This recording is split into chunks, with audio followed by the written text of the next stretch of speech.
Stand by.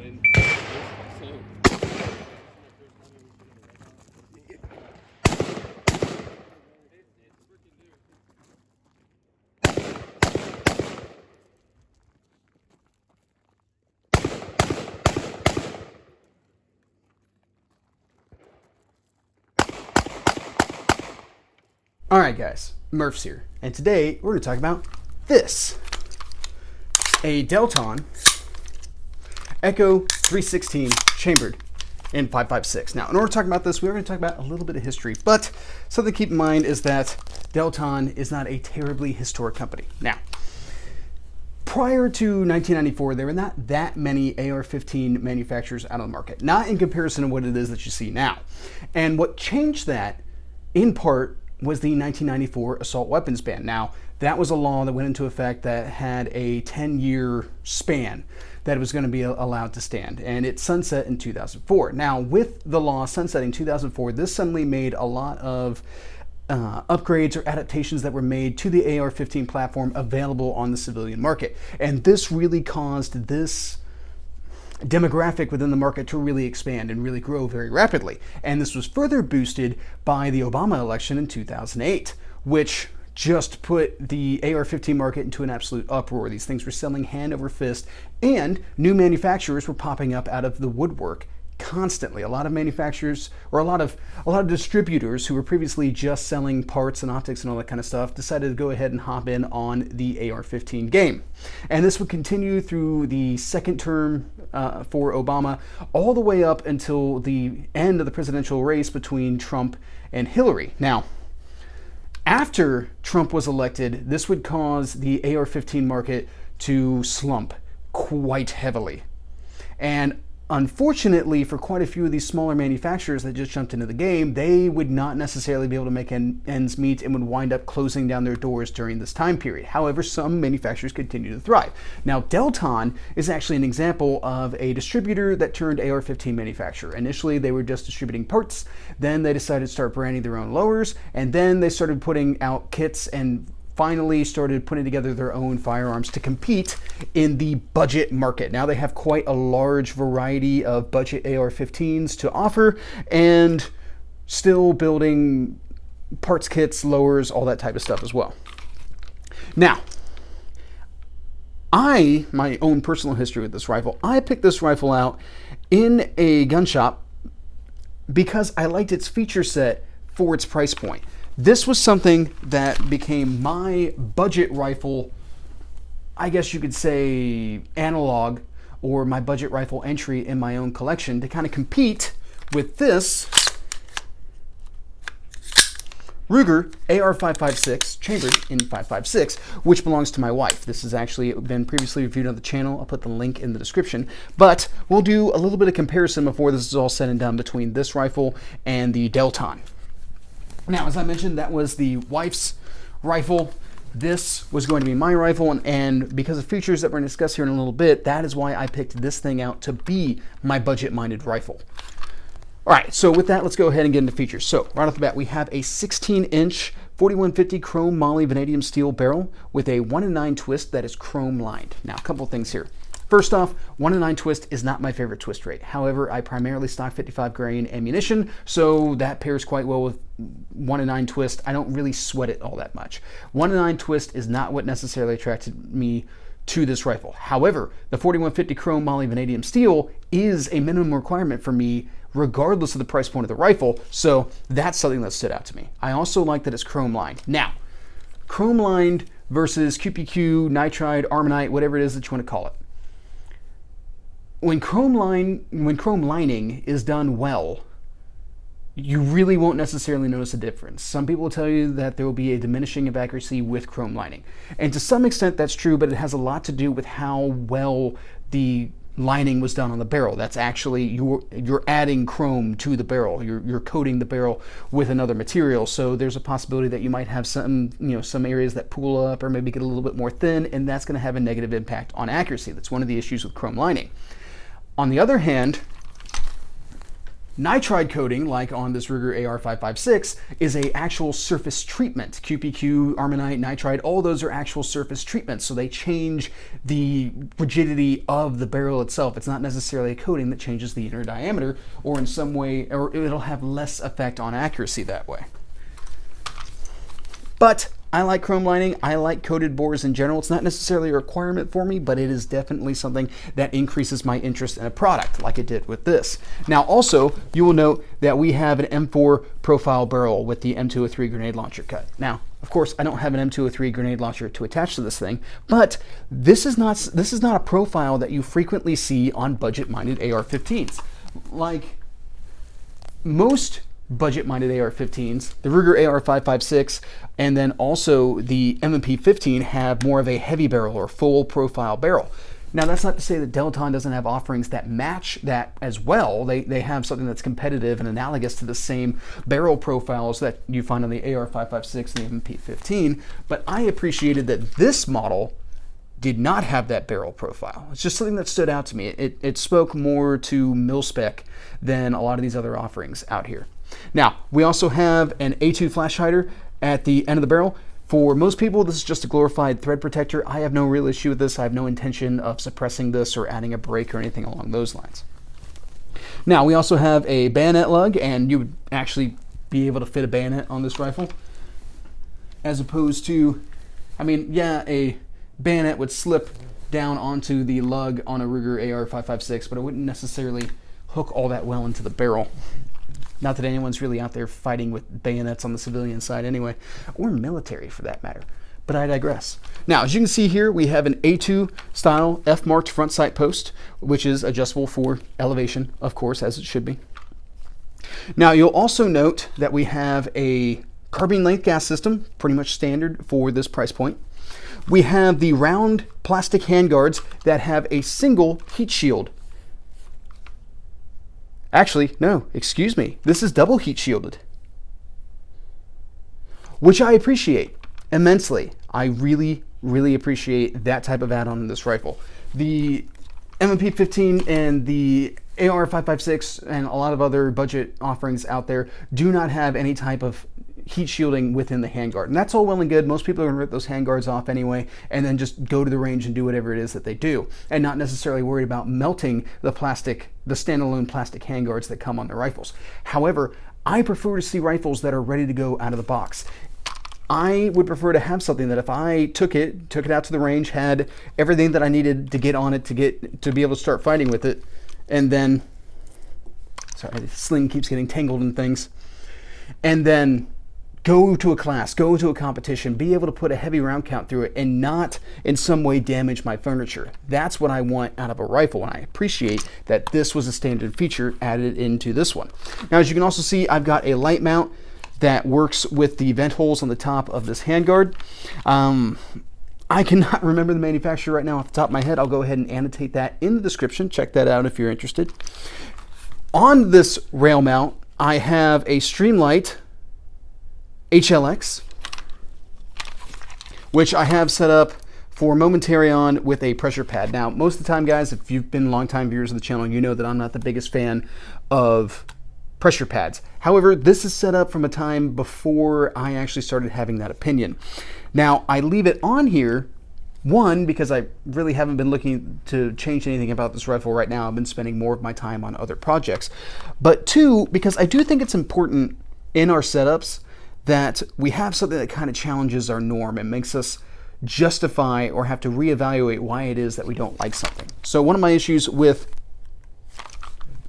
the pressure pads is that I might accidentally function one in a low light situation when I do not want to actually expose myself with light.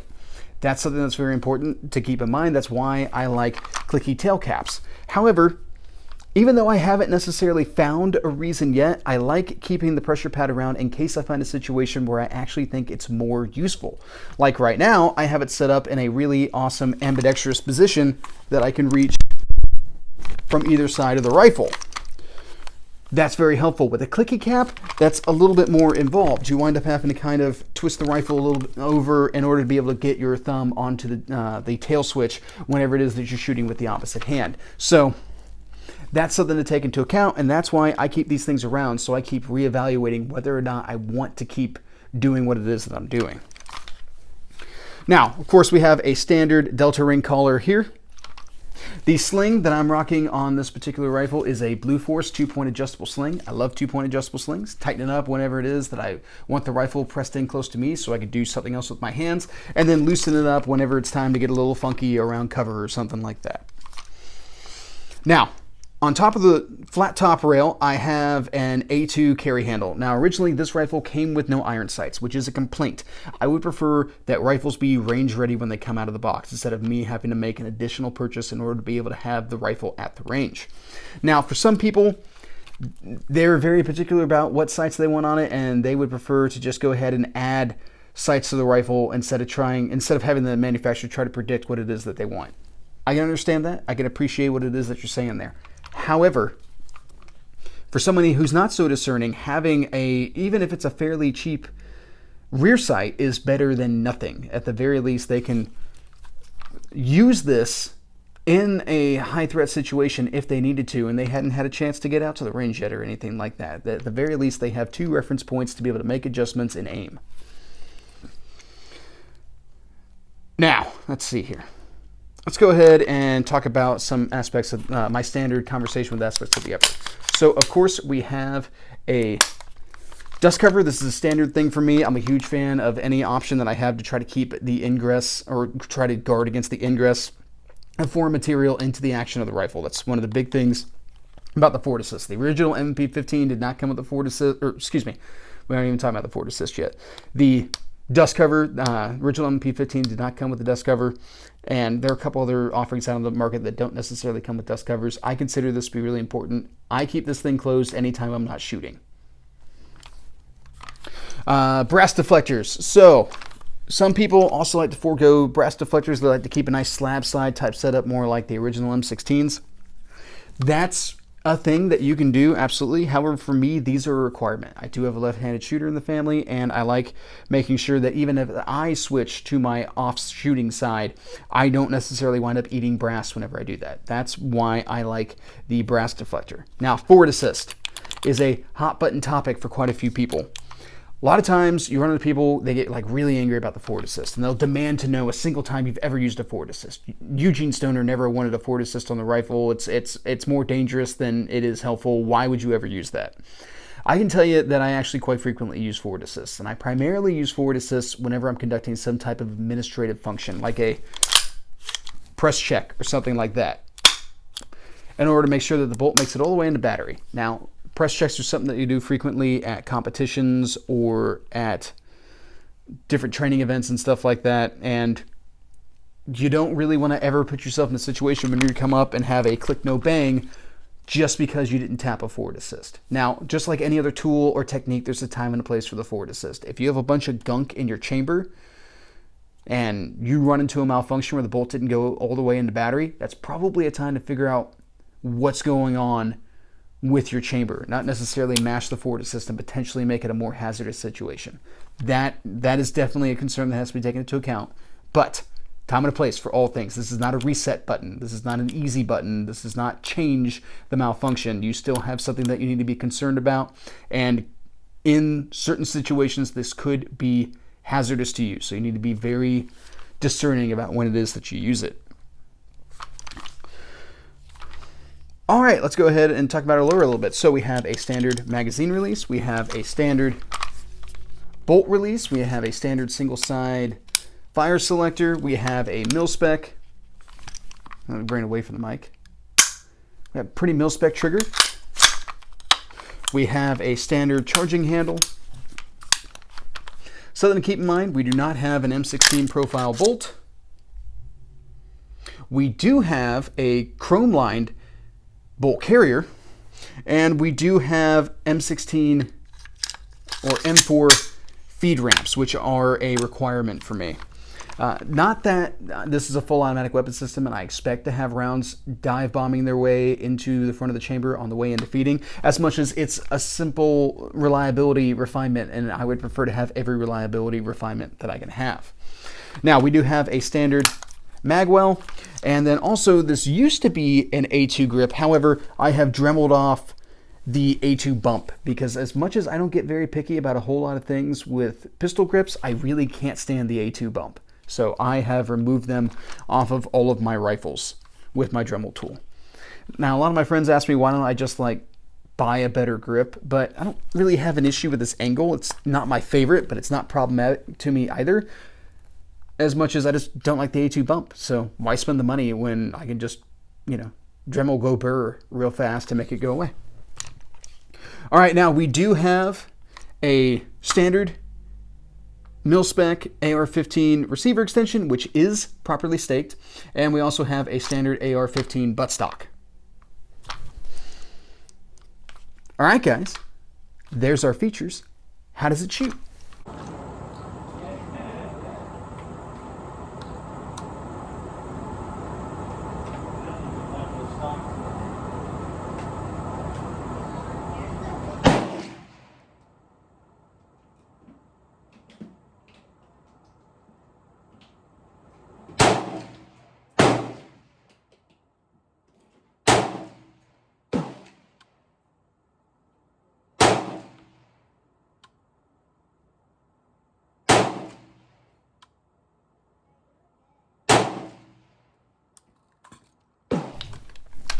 All right, so I've had actually an extensive amount of experience shooting this rifle. I've competed with this a couple of times actually, in the exact format as you see it now.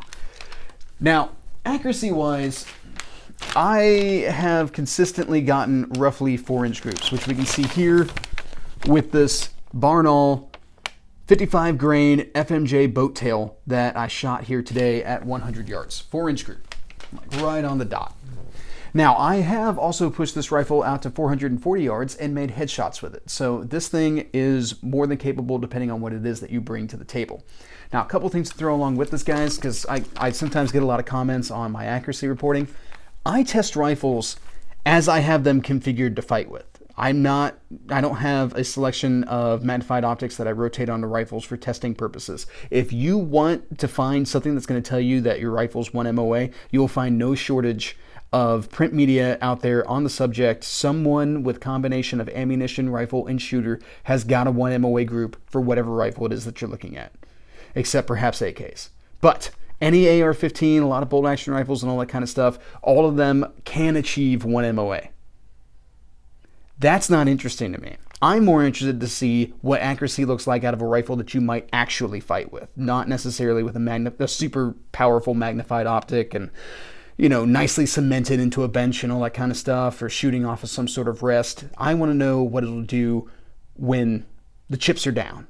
That's my interest. That's what we do here. I also don't necessarily cherry pick groups either. So as soon as I get something that I can actually bring to you guys, I stop shooting because ammunition's expensive and I move on to some other project and just bring you guys the information. So 4 inches right off the bat. Now, shooting this in kind of dynamic environments, I have had a little bit of complaint, and that's when working around barriers, and that's specific to this light mount. I find that it's a little wobbly, and I really started to notice that whenever I was jamming it into VTAC barriers and getting that barrel through the loophole and all that kind of stuff, and it would come, the rifle would be resting against the barrier off the light, and it was enough of a wobble. It's definitely noticeable enough for me to think like, oh man, am I about to break my optic, which also broke my concentration, which kind of irritated me. I know that, but...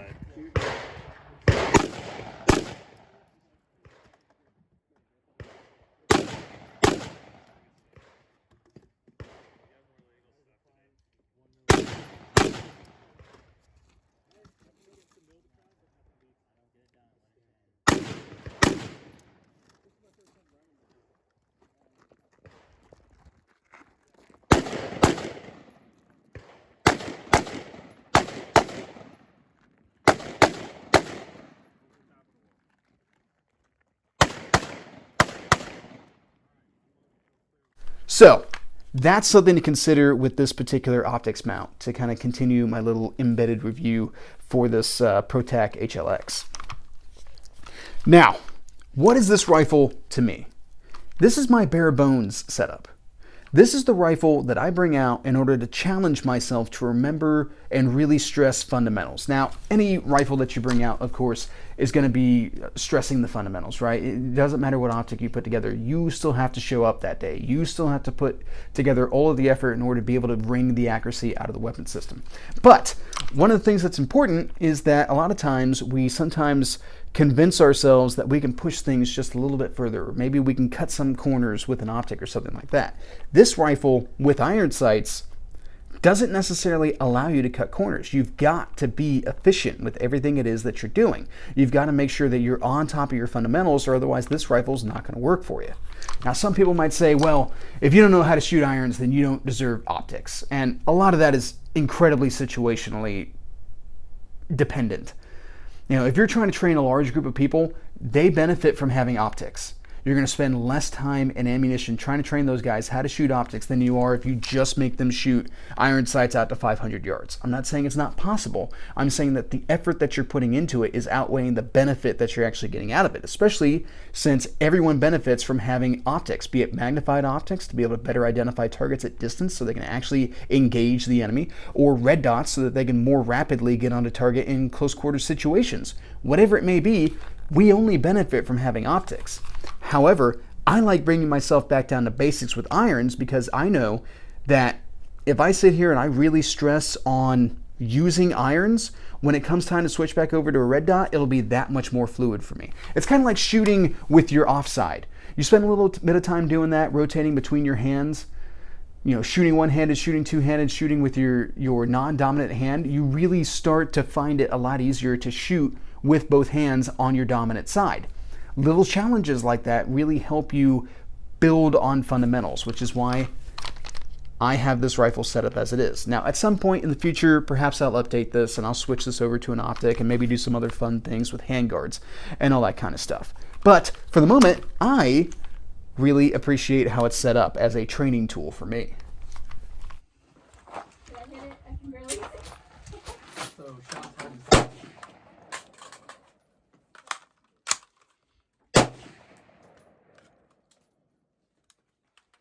all right, now, let's go ahead and start talking about comparisons between this and a lot of other budget rifles out on the market. Now, I would have to say that between these two rifles, accuracy is pretty consistent.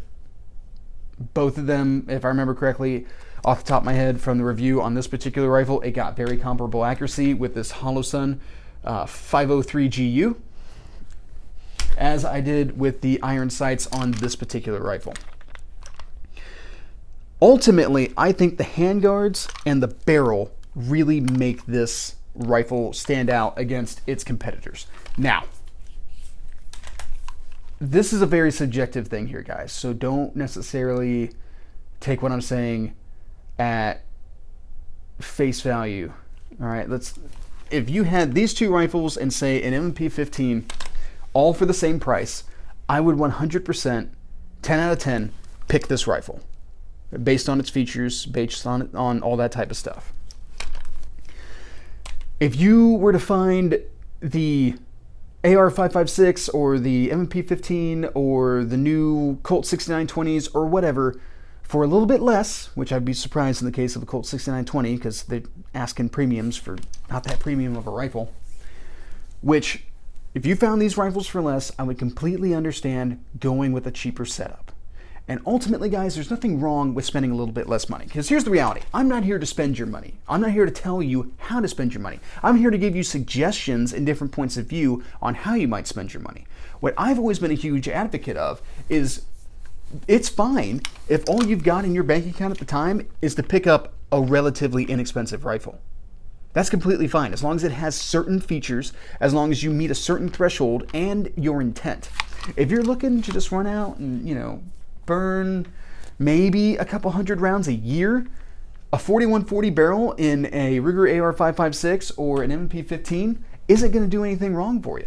You're going to get a ton of life out of that barrel because you're really not putting it through its paces in any ridiculous kind of way. You're not burning it out. You're not trying to slam through 300 rounds in an hour or something like that. But if you're looking to spend your money savvy and you want to build up to that at some point, you want to start attending training courses, you want to go to competitions and all that kind of stuff, picking up something like this gives you the opportunity to have the rifle grow with you as you get more money. And I think that's a very important aspect to keep in mind here.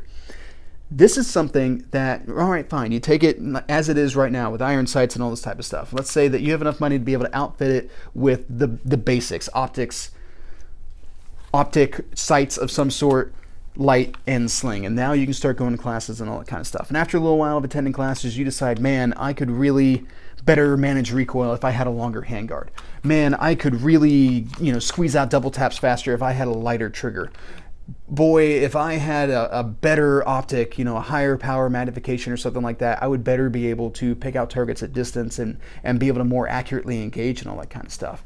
And because, you're a busy person, you're a family man, you're single and young and all that type of stuff, and you're maybe not making the most amount of money at that time, this is something that can still grow along with you as money becomes available, as opposed to going to the store and spending, over $2,000 on like an LWRC M6 IC. Great rifle, not taking that away from it, absolutely. And that's an example of buy once, cry once. But if the difference between being armed when you need it is this or saving money for an LWRC, I would say get this. I don't think there's anything wrong with that. I would 100% not judge you. Really, even if you bought the MP15 or the Ruger AR-556, I'm not going to judge you for that. If you do manage to go through enough rounds to be able to smoke out a 4140 barrel, cool. Great. Go ahead and swap in a new barrel. They're not that expensive. Go ahead and get your use out of this for a little while. And then as soon as it's shot out or it's not doing what you need it to do anymore, you want a little bit better accuracy, swap in a new barrel. It's not hard. It's not expensive, and it's not hard to get something just a little bit better. So that's my ultimate opinion on this rifle and kind of where it lies for me and where it might lie for you. Now, something else that you might take into account, something that kind of annoys me about Delton, this is just kind of a little bit of a gripe session right now, so take that for what it's worth. This receiver is marked DTI 15.